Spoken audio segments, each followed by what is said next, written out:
ikot siya. Tapos habang patuloy na nag-move yung clouds, binilip niya po yung buong buo na palibutan niyo po ang bayan namin sa Magallanes Norte. Kaya alam niyo, yung pagkakataon na to ay gusto kong ibahagi kay ating guest speaker, si Atty. Bayan. Ay yung isa niyo lang po ito narilibat.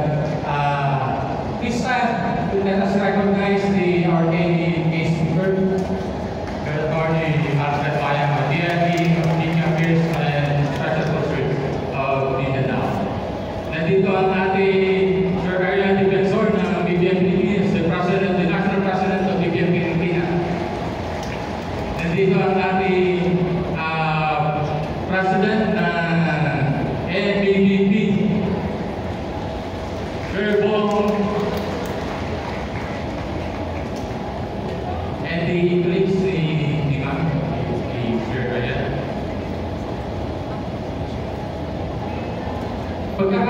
sa pagkakataon na to, yung hindi natin sa Diyos, God, sabi ko, when I declare it that there is already a sign, ito po yun. Kasi nakaniwala, but because of God, siya po talaga nag-guide sa atin, siya po talaga may dahilan kung bakit tayo nandito. Meron po pagkakataon na lahat mahirap igaling ganitong iba-ibang pagkatao, iba-ibang isipyo. But dahil sa paniniwala natin, dahil sa paniniwala na ibinigay ng Diyos din, alam ko na pinagkaluban na tayo ng isang misyon. Yung misyon na ito ay para sa lahat, yung lain-lain ng bawat Pilipino. Yung kabayan ng bawat Pilipino, mabuklarin na ng sabay ng Pilipino. Sa pamamagitan ng isang bansa Pilipino, gusto ko po kayo i-encourage na pagbigyan po natin ang panawagan ng Diyos. Mahalan kayo, kaisa kayo. Iwasan niyo ang mga taong pinagkakanyanan niyo. So sa pamamagitan ng tawag ng Diyos, sa pamamagitan ng tawag ng isang bansa Pilipino, nangarin po natin na magkaisa na ang bayang Pilipinas.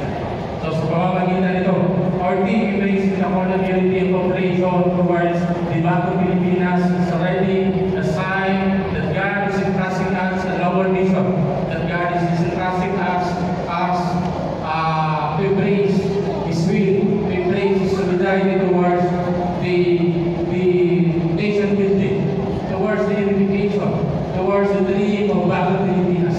Ang Bagong Pilipinas po ay panawagan ng ating mahal na Pangulong Bongbong Marcos, sila sa puso, sila sa buhay. Sa pamamagitan niya, nagkakaroon ng kaganapan. Alam po lahat, pasalamatan natin kung narinig man tayo ng ating mahal na Pangulong Bongbong Marcos, ang kanyang muling asawa, si Ma'am First Lady Lisa Araneta Marcos. Malapakan to. Nandiyan tayo sa headquarters because of them, because of their trust, because of their, especially at least, they witness the solidarity and the unified vision of isang bansa Pilipino. Mahirap paniwalaan isang hamak na taga-dito, isang hamak na pobreng mamamayan na pagkaisahin ng bayang Pilipinas. Pero ang sinasabi ko, hindi ko po ito gawain, hindi ko po ito pinagkaluan lamang ako, binigyan lamang ako ng pagkakataon. Ako lamang na isang instrumento. Katulad nyo, binigyan kayo ng karapatan, binigyan kayo ng tungkulin, binigyan kayo ng responsibilidad. Ang responsibilidad na yun ay hindi lamang tawag ng isang bansa Pilipino. Ito po ay tawag ng Diyos sa akin lahat. I embrace the call of unity and cooperation because these are the true will of God. Sa pamamagitan ng kalooban ng Diyos, nagkaroon tayo ng adhikain pinaka-pakabuluhan, the noblest cause. Yung noblest cause po natin para sa hindi pa nakakala, ito po ay para pagbuklari ng sabay ng Pilipino. With this message, I hope that God is sending you this message. We cannot go wrong in calling for a unified vision. We cannot go wrong in calling for a sacred interest. And we cannot go wrong in calling for the food productivity, in calling for unified movement, in calling for solidarity.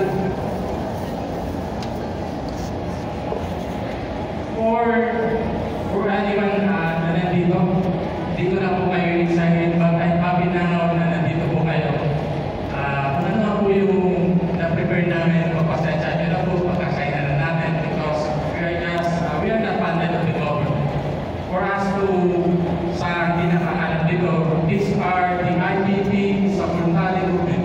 Isang organisasyon na voluntaryo, ibinabahagi ang kanilang sakripisyo, ang kanilang oras, ang kanilang mga sarili para pagsibilahan ng mamamayan.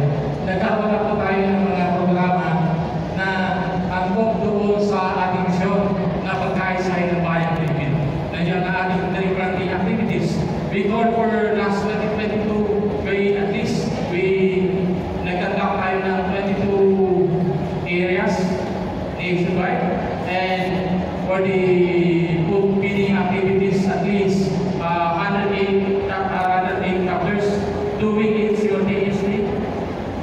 And for the Bayan Park, we have 57 chapters doing it, nandito existing, continuously developing, propagating what is the noble cause of isang bansa Pilipino. The Bayan spirit, we inculcate that in our mind, in every city, in every Filipino citizen. Sa pamamagitan nito, ang alikhain ng isang bansa Pilipino, nagkaroon tayo ng ilog kalinain. Binigyan natin ng importansya ang kalikasan. As a national chairman, napagkaroon sa natin po. Matagal ko na po talaga misyon na ayusin ang sistema ng environment.